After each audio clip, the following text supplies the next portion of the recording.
17절부터 마지막 22절까지입니다. 교독하겠습니다. 옛적에 이스라엘에는 유산 매매나 물물 교환과 같은 일을 법적으로 분명히 할 때에는 한쪽 사람이 다른 한쪽 사람에게 자신의 신을 벗어서 주는 관습이 있었다. 이스라엘에서는 이렇게 함으로써 일이 확정된다는 증거를 삼았다. 집안장으로서의 책임 있는 그 사람이 보아스에게 당신이 사시오 하면서 자기의 신을 벗어주었다. 그러자 보아스가 원로들과 온 마을 사람에게 선언하였다. 여러분은 오늘 이 일의 증인입니다. 나는 엘리멜렉이 가지고 있던 모든 것과 기련과 말론이 가지고 있던 모든 것을 나옴의 손에서 사겠습니다. 나는 말론의 아내인 모압 여인 룻도 아내로 맞아들여서 그 유산이 고인의 이름으로 남아있도록 하겠습니다. 그렇게 하여 고인의 이름이 그의 고향 마을에서도 끊어지지 않고 친족들 사이에서도 끊어지지 않도록 하겠습니다. 여러분은 오늘 이 일의 증인입니다. 그러자 성문 위 회관에 모인 온 마을 사람들과 원로들이 대답하였다. 우리가 증인입니다. 주님께서 그대의 집안으로 들어가는 그 여인을 이스라엘 집안을 일으킨 두 여인 곧 라헬과 레아처럼 되게 해주시기를 빕니다. 에브라 가문에서 그대가 번성하고 또한 베들레헴에서 이름을 떨치기를 빕니다. 주님께서 그 젊은 부인을 통하여 그대에게 자손을 주셔서 그대의 집안이 다말과 유다 사이에서 태어난 아들 베레스의 집안처럼 되게 하시기를 빕니다. 보아스는 룻을 아내로 맞이하였다. 그 여인이 자기 아내가 되자 그는 그 여인과 동침하였다. 주님께서 그 여인을 보살피시니 그가 임신하여 아들을 낳았다. 그러자 이웃 여인들이 나오미에게 말하였다. 주님께 찬양을 드립니다. 주님께서는 오늘 이 집에 자손을 주셔서 대가 끊어지지 않게 하셨습니다. 그의 이름이 이스라엘에서 늘 길이어지기를 바랍니다. 시어머니를 사랑하는 며느리 아들을 이것보다도 더 나은 며느리가 아기를 낳아 주었으니 그 아기가 그대에게 생기를 되찾아 줄 것이며 늙음하게 그대를 돌보아 줄 것입니다. 나오미가 그 아기를 받아 자기 품에 안고 어머니 노릇을 하였다. 이웃 여인들이 그 아기에게 이름을 지어주면서 나오미가 아들을 보았다 하고 환호하였다. 그들은 그 아기의 이름을 오벳이라고 하였다. 그가 바로 이새의 아버지요 다윗의 할아버지이다. 다음은 베레스의 계보이다. 베레스는 헤스론을 낳고 헤스론은 람을 낳고 람은 암미나답을 낳고 암미나답은 나손을 낳고 나손은 살몬을 낳고 살문은 보아스를 낳고 보아스는 오벳을 낳고 오벳은 이새를 낳고 이새는 다윗을 낳았다. 아멘. 반갑습니다.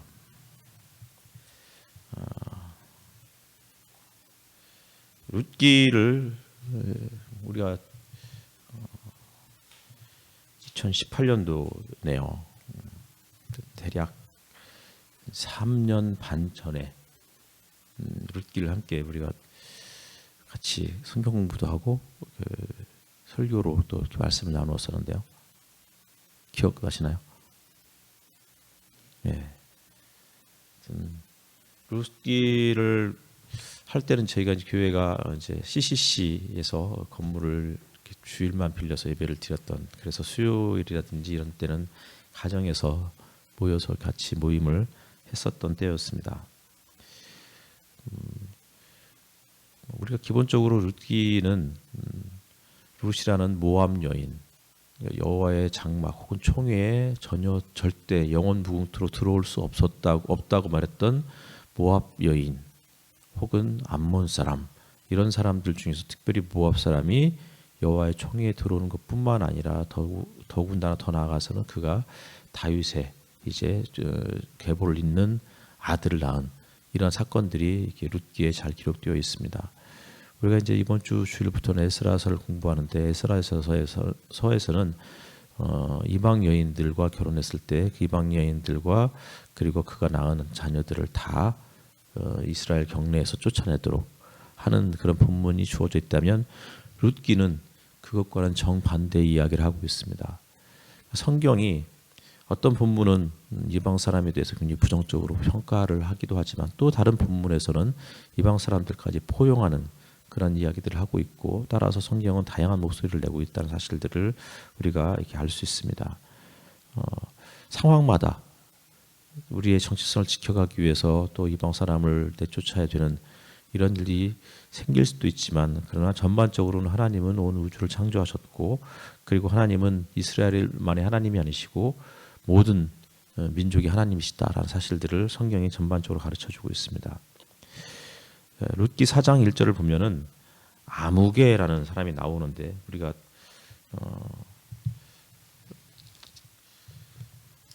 여튼 잠깐 살펴보면요. 그냥 간단하게 보겠습니다. 4장 1절에 보면 보아스가 성문 위 회관으로 올라가서 앉아 있는데 그가 말하던 집안 간으로서의 책임을 져야 할 바로 그 사람이 마침 지나가고 있었다. 이렇게 되어 있습니다. 그러면서 여보시오 이렇게 되어 있죠. 여보시오. 그런데 개역개정에는 아무개요 이렇게 나와 있습니다. 영어로는 so and so 그렇고 그런 자 이런 뜻입니다.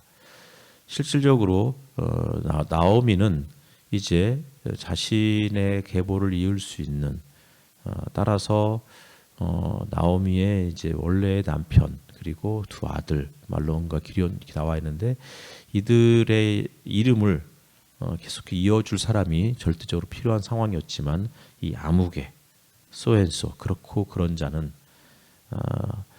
이 기회 그러니까 나오미의 혹은 말론과 기리온의 이 계보를 계속해서 이어줄 수 있는 어쩌면 권한을 가진 사람이었습니다. 하지만 이 사람은 스스로가 그것을 내팽개친 사람이 되었고 그러자 성경은 그를 이름을 기록하지 않고 아무개라고 그렇고 그런 자라고 그렇게 이야기를 하면서 그리고는 그가 스스로 그 신을 벗어 던졌다라고 그렇게 이야기하고 있습니다. 반면에 보아스라는 사람이 있습니다. 보아스는 이 아무개보다는 더 먼 친척이었죠. 그런데 그는 결국 이 아무개에게 기회를 다시 주었고 그 기회를 이 아무개가 신을 벗어 던지면서 스스로가 기회를 박탈하자 결국은 보아스는 끝까지 이제 이 나오미와 혹은 나오미의 두 아들 이제 그 남편과 두 아들인 말론과 기리온 그들의 이름을 잇기 위한 그런 마음으로 그 나오미의 그런 모든 것들을 책임지겠다고 그렇게 이야기를 하고 있습니다. 단순히 일부를 책임지겠다가 아니고 모든 것을 책임지겠다라고 그렇게 이야기를 하고 있습니다. 모든 것을 책임진다는 것은 사실 쉬운 일이 아니에요. 보아스는 이미 나이가 많은 사람이고 또 반면에 룻은 젊은 여인이다 이렇게 설명을 하고 있지만 단순히 나이 많은 사람이 젊은 여성을 자기의 아내로 취하는 것 때문에 그것이 좋아서 모든 걸 책임지겠다라고 말하는 것이 아닙니다. 기본적으로 한 사람을 책임지는 게 아니고 이것은 룻과 그리고 나오미와 그의 모든 것들을 다 책임지겠다라는 그런 의미이고 그것은 사실은 이 부담감 때문에 이 아무개라는 사람도 처음엔 하겠다고 했다가 결국은 포기했던 것은 책임지는 것이 쉽지 않았기 때문이었습니다. 책임진다는 것은 정말 어려운 일입니다. 더더군다나 최근에 이제 그 우리나라에서도 이 책임에 대한 부담들이 워낙 크기 때문에 결국 그 책임을 회피하는 일들이 참 많이 나오고 있고 그런 현실 속에서 한 개인이 아니고 한 집안을 책임지겠다 이것은 정말 쉽지 않은 일입니다. 그럼에도 불구하고 그가 책임지겠다고 했던 것은 그 밑바탕에는 사랑이라는 그것이 전제되어 있기 때문입니다. 사랑은 모든 것을 책임지는 우리가 뭐 고린도전서 13장에서도 사랑은 오래 참고 쭉 이야기하면서 그 사도 바울이 하는 것처럼 이야기했던 것처럼 사랑은 모든 것을 견디고 모든 것을 기다리는 소망하는 이런 것이 사랑이잖아요.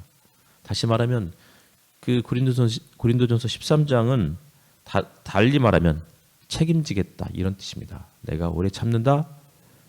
오래 참는 이유가 또 다른 말로 하면은 오래 참는 것은 내가 당신을 책임지겠습니다. 기다리겠다. 소망을 꺾지 않겠다. 저버리지 않겠다. 이 말도 당신을 내가 끝까지 책임지면서 함께하겠다. 그런 의미를 담고 있습니다. 그래서 결국은 교회는 혹은 신앙은 책임지는 사람들의 모임이라고 생각이 듭니다. 보아스가 끝까지 모든 것을 다 책임지겠다고 했을 때 결국 그 마을의 모든 증인들이 함께 나와서 그것을 듣고 우리가 증인이 되겠다라고 그렇게 이야기를 하고 있습니다. 예수를 믿는 사람들 그 모임을 이제 우리가 흔히 말해서 증인 공동체다 이렇게 이야기를 할 수 있습니다. 특별히 룻기에는 이 증인이라는 단어가 한두 번 정도 사용이 되고 있습니다. 계속해서 여러 번 나오는 이유가 뭘까요? 중요하다는 뜻입니다. 아무개는 책임지지 않겠다라고 했고 그것을 성문 어귀에서 마을의 그 원로들 혹은 장로들이 지켜보는 가운데서 책임을 지지 않겠다라고 했고 그들이 그것을 증인으로 증언해 주었습니다. 반면에 보아스는 모든 사람들이 지켜보는 그 자리에서 끝까지 책임지겠다, 모든 것을 책임지겠다고 했을 때 또 그들은 이 모든 그 자리에 있던 사람들이 증인이 되어 주겠다라고 그렇게 이야기했습니다. 문서가 발달하지 않은 상황에서는 여러 사람들의 증언이 절대적인 효력을 가지고 있습니다. 보아스와 룻이 결혼을 하는 것도 증인이 반드시 필요했고, 그리고 교회도 마찬가지로 교회도 함께 증인이 되어주는 거죠. 그러니까 불의한 일에 증인이 되어줄 수도 있지만 아주 정말 그 놀랄만하고 정말 감탄할 만한 그런 일에도 증인이 되어줄 수 있습니다. 결국 증인 혹은 증언은 우리들이 어떻게 살아오고 있다는 사실들을 고백하는 일종의 신앙 고백이다라는 생각이 듭니다. 우리가 그저께 월요일 날 이제 반찬 나눔을 위해서 정말 여러 사람들이 많은 시간 동안, 오랜 시간 동안 그것을 준비했고, 그러면서 함께 이제 네팔 아이들을 위한 이제 복음을 그런 식으로 참여하도록 유도했습니다. 워낙 그 재료비가 많이 들었기 때문에 많이 남지 않았다라는 그런 이야기를 들었는데, 많이 남지 않았어도 사실은 우리가 많이 남겨서 네팔 아이들을 돕는 것도 굉장히 중요한데, 많이 남지 않았다 하더라도 그들을 돕기 위해서 모든 사람들이, 많은 분들이 함께 참여했다는 사실 그 자체가 굉장히 중요하다라는 생각이 들었고, 이것은 정말 돈으로 살 수 없는 그런 값진 경험이라는 생각이 듭니다. 그냥 우리가 뭐 돈만 모아서 줄 수도 있겠지만, 그러나 그렇게 되면은 우리의 마음은 그 아이들과 함께 하지 않을 것입니다. 모아진 이것과 또 교회 나눔 선교부에 있는 일부의 재정을 또 보태서 또 예전처럼 그렇게 하겠죠. 그렇게 해서 보낼 때 보내는 사람의 마음도 또 남다를 거라 생각이 들고, 그것을 받는 그곳의 사람들도 우리의 이런 내막들은 잘 모르겠지만 또 그들이 그것을 받을 때 하나님께서 또 그들의 마음을 또 감동시켜 줄 거라는 생각이 듭니다. 우리는 이것을 또 지켜본 증인들이에요. 우리가 2022년도 5월 5일에는 많은 교인들이 함께 이것을 준비했고, 정말 피곤한 가운데서도 함께 모여서 정말 불평 한마디 하지 않고 즐겁게 이 일을 완수해냈다는 이 사실을 언젠가 우리는 기억할 것이고, 이것을 함께 또 고백할 것입니다. 그러한 일종의 상호 책임의 공동체, 그리고 이것을 또 증언하는 또 다른 증인 공동체, 이런 그 공동체들이 우리 교회 안에도 그렇게 잘 회복되었으면 좋겠습니다. 서로를 책임져 주겠다라는, 우리가 네팔 아이들을 뭐 전혀 알지 못하지만 그 아이들의 삶의 일부를 우리가 책임지겠다라는 그런 마음으로 반찬 나눔 행사를 또 그렇게 뭐 재작년에도 계속 작년에 됐고 재작년에 했지만 올해도 특별히 하게 된 것은 그들의 삶에 어떤 한 사람의 삶을 우리가 책임지겠다라는 그런 마음의 그런 고백들이 담겨져 있다고 생각이 듭니다. 서로를 돌보고 서로 함께 하겠다라는 이런 끝까지 사랑을 통해서 책임지겠다라는 그런 모습들이 우리 교회 안에서 계속 더 이어졌으면 좋겠고, 또 이 일을 위해서 함께 참여해 준 모든 분들에게 또 진심으로 또 감사하다는 말씀을 또 드립니다. 모든 것을 책임지는 데까지 나아가는 이 보아스의 이런 모습들, 이것이 결국은